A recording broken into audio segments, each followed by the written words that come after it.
असदी जनिया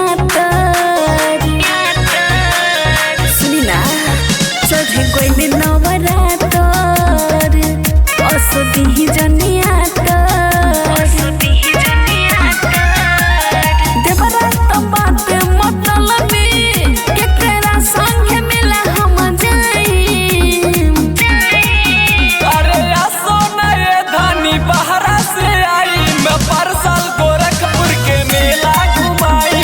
आसो ना ये धानी बहरा से आई परसल गोरखपुर के मेला घुमाई। अरे आसो ना ये धानी बहरा से आई मैं बहरा से आई मैं परसल गोरखपुर के मेला घुमाई। पैसा से डर जानी राजा जी हमार हो बाटे मजबूरी हमरो मानिला सलाह हो।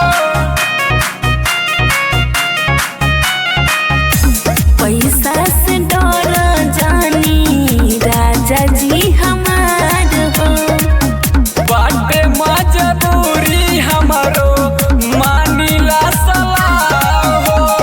परसाल में तलवा सही ओ सोना झांसा में आई। अरे आसो ना ये धानी बहरा से आई मैं परसल गोरखपुर के मेला घुमाई। आसो ना ये धानी बहरा से आई परसल गोरखपुर के मेला घुमाई। अरे आसो ना ये धानी बहरा से आई मैं बहरा से आई मैं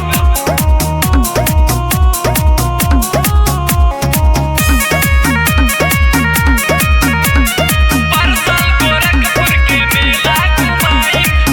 राजा विक्रम रवि कर जनी दे रहो मानबू नहीं त जा कृष्ण संग फेर हो।